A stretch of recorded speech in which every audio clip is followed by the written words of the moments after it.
ไปหาลบหาลี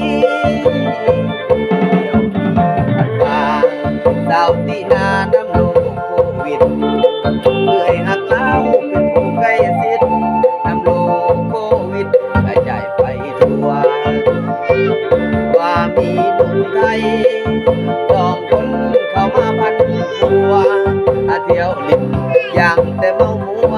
ตั้งแต่สวรรค์จนถึงเวียงจันทน์ตีนาเอ้ยเอ้ยฮักเจ้าอยู่ใส่น้องลาให้เล่าออกมาเสนอหน้าออกสู่สังคมว่าเล่าไปใส่แน่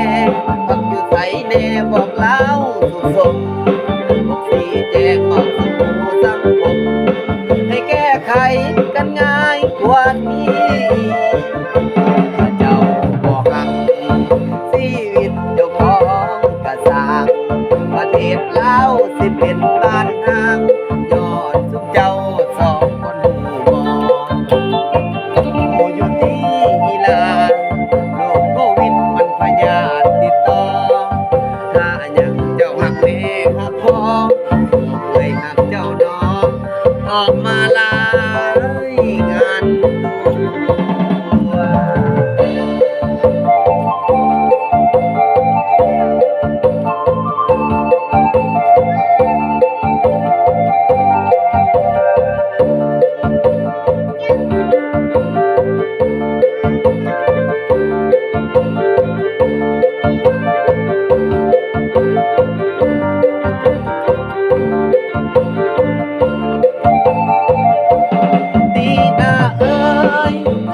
เจ้าอยู่ใส่น้องลาให้เล่าออกมาเสนอหน้าออกสู่สังคมว่าเล่าไปใส่แน่พักอยู่ใส่แน่บอกเล่าสุขสมบอกสีแจงออกสู่สังคมสิแก้ไขกันง่ายกว่านี้เจ้าชีวิตเจ้าของกระสร้างประเทศลาวสิเป็นบ้านนางยอดซุ่มเจ้าสองคนผู้บ่อยู่ที่อีลาโรคโควิดมันพยาธิ